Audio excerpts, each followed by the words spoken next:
All right, well, it is Thursday, 3 p.m. I about said a.m. 3 p.m. and we do Cooking with Grandma Tanner. And today she is going to be making apple whole wheat muffins. And it looks like somebody already tried a bite of one. What number? I don't know who it is. So go ahead, Grandma, introduce your guest. Well, this is Maria Sauder. She has been with us for 6 years.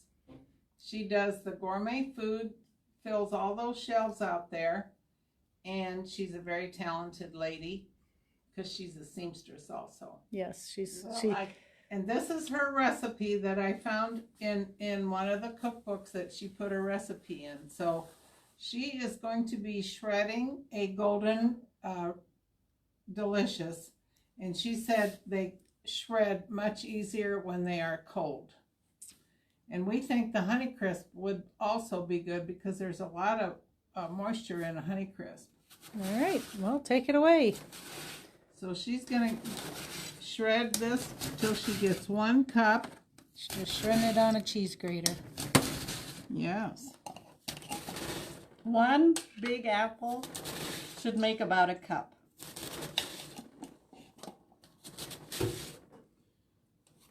And I'm going to use, I have my little eggs. They are so small.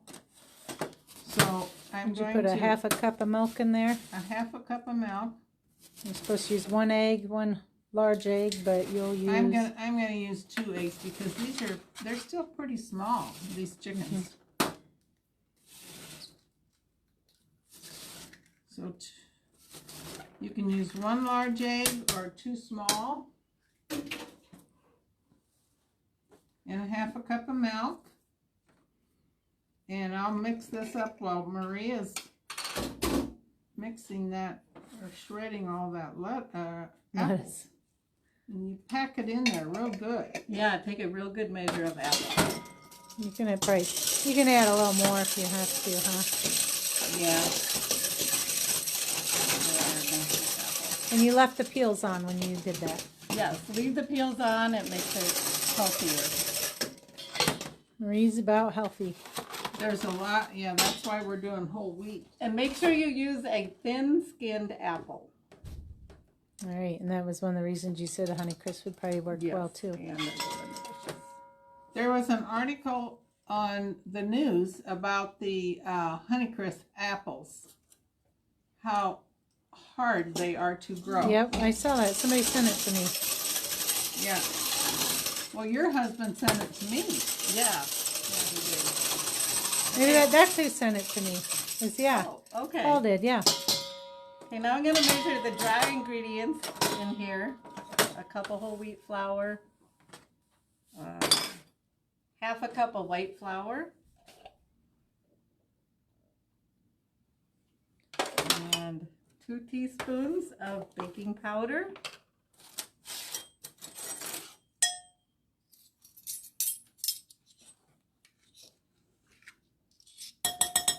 These look wonderful. No, and she said that plate that she has them on was her mother's. And her mother has been gone for quite a while, but it's a beautiful fall plate.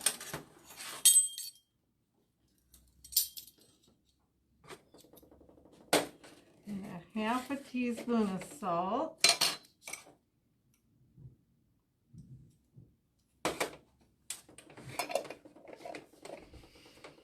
And a half a teaspoon of cinnamon. Okay.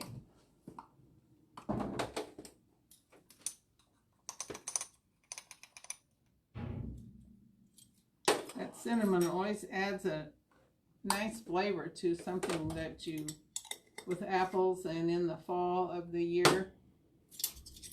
So. All right, so you stir that all up. Mix the dry ingredients up.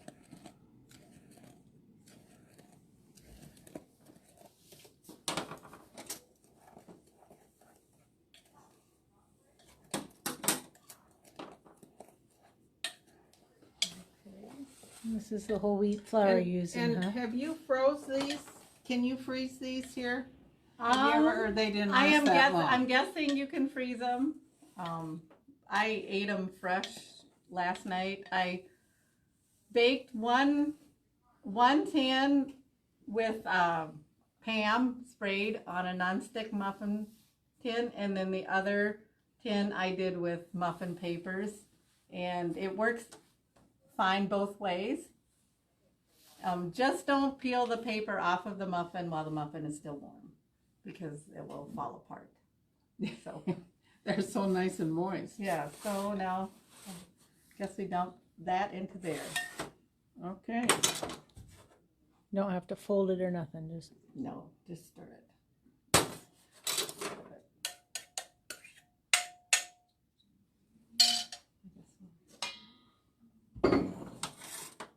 I do have that little thing. Oh, okay. So we blend all that together. Yep, just kind of. It gets pretty stiff because of the whole wheat flour. And what brand of, is there a special kind of flour brand of whole wheat that you have used, or No, I just kind of use whatever you can find? whatever we have. Yep. And then we stir the apples in and the brown sugar.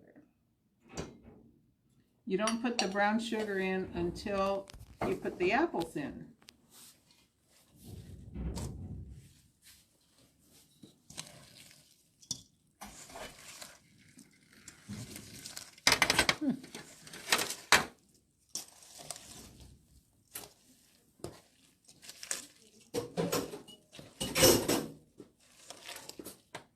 And I like to fill my muffin tins using a 1/4 cup measuring cup. I wondered how you had them all so uniform. Well, it helps. Okay, I think that's probably, Ooh, that smells so good with that cinnamon and apples and. Oh. Well, you know what? It was a That- cheapo anyways. It was a that cheapo. was one of those. That was one of those. Yeah, that was. I think that was from when I bought that at. It's like a disposable, really. Here, Well, I this- thought We the size just would kept be- washing this it. makes the stuff better, as you can see. Yeah, So, and a lot of muffin, okay. they are a lot of times pretty stiff, aren't they? Yeah, yes. A lot of different kinds of muffins that you make. I don't know. We'll see how this works. It's not the one you have at home, huh? No, it's not the one I have at home. The one I have at home is a plastic one, so it's a little smaller. But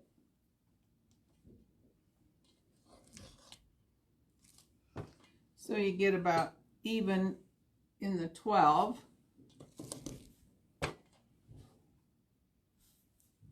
You cook a lot, Marie?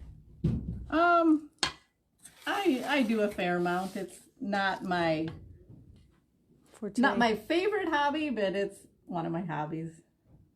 I cook She and would bake. rather sew and work at Tanner's. Well, yeah, I do enjoy working outside in my yard and gardening. Oh, yes. You have beautiful hostas. Lots of hostas that have dried up by now. Yeah. Yeah, it was not a good hosta year unless you could water and water. and They looked excellent through the end of July. Mm-hmm. Then after that, they kind of fizzled out. yep.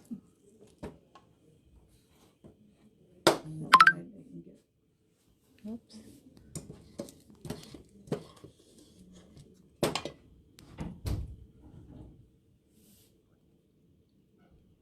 I bet your son last night ate several of these. I actually, I ate 2, and then I let everybody else in the house only have 1 because I had 3 left over that didn't fit on my platter. So She brought her 2 daughters. Well, you have 3 daughters and 1 son. right, She brought 2 of the daughters with their families here to play on the playground. And the one daughter had 4 chickens, and a fox got 3 of them. Oh my. So I said, you know what? I got these extra chickens. The And ones you just hatched? no, Oh. those silkies. They're bannies, but they're silkies. Because she said the one chicken that she had left was so lonely And so anyway, You can just use your finger to. can I? Well, you're cooking it. It's called Cooked with Love. Well, these didn't turn out quite even. Okay. Well, you didn't have your same measure spoon. Well, which one's too full? They all look fine to me. Well, I want to even it off a little bit. Yeah, so you get a little. This looks a little full. Okay, there. I think they're good. Now we preheated the oven to 400, and last night the recipe says 25 to 30 minutes, but Marie said she put them in just for 20 minutes last night, and they were done. Yep. So did you stick a toothpick in there? Or No, did you I just touch them with my finger, and if they don't leave a dent when you touch the top with your finger, that usually means they're done enough. Okay, so we'll stick these. They look beautiful, and our employees are going to love to eat some of these. And Marie suggested that maybe some of our caramel sauce just drizzled a little bit on top I think that would be good, or apple butter. I'm gonna put some good old margarine on mine. We have butter in there too, but and if you want more of a tart flavor, like these just taste pretty sweet because they're made with a yellow delicious apple, but you could try it with a Granny Smith, although the Granny Smith will have a little tougher peel. And so, but then you would have a little more of the sweet and tart. I think it would be fun to try them with that Honeycrisp. Honeycrisp, yeah. I think that might give you some more tartness. So is this okay about that? Is that too low? I did it on the middle rack. Okay. That is not is that the second to the lowest rack? Yeah, we'll put this rack up a little bit. I never thought to ask you about that. I had it low because I had a big roaster in here earlier. There we go. Put it right up there. I know when you bake things, it's better to be on the middle rack. So 20 minutes. Okay. All right. Well, there you go. Apple whole wheat muffins. I did post a picture of the recipe on our Facebook page and Instagram. There they are. I will attest that is my bite, and they are really good. I liked them. Thanks, Marie. Thanks, Grandma Tanner. Well, anything else? Thank you for helping me today. Thank you. I just want to say that it's been a very enjoyable working at Tanner's, and I really appreciate seeing Marilyn around here again after her hip surgery. It's just wonderful to see her on her feet and being able to be out and about among us. Thank you. It's a real encouragement to all of us. So, yeah. Yep. So we only have like 2 weekends. 2 weeks left of October. Yep. So if you haven't been out yet because it's been too hot, take a chance Saturday. Maybe you'll miss the rain. The rain will go. It always goes around us, so you can stop out. I don't want to say too much and jinx ourselves, but we got 2 more weekends left to see the unicorns and ponies and all that fun stuff. And then November 1st, our hours will change. So, and then November 29th, I kept saying the 30th, but that's a Sunday this year. So November 29th will be our last day of the season. So hope to see you guys all out here sometime. And our squash right now is all of our different kind of squash, gourds, and sweetie pie pumpkins are buy one, get one free. So that's we had a bumper crop because it was warm, and they really produce when it's warm. Yep. And there's a few varieties of apples still to be picked. So the wagons will be gone unless it's pouring down raining. Yep. So unless it's just absolutely pouring or lightning, then all the outside stuff will be going on. Just wear your rain boots, as somebody said today. Yeah. So, all right. Well, hope to see you guys all soon, and we will be back next Thursday at 3 o'clock. Thanks a lot.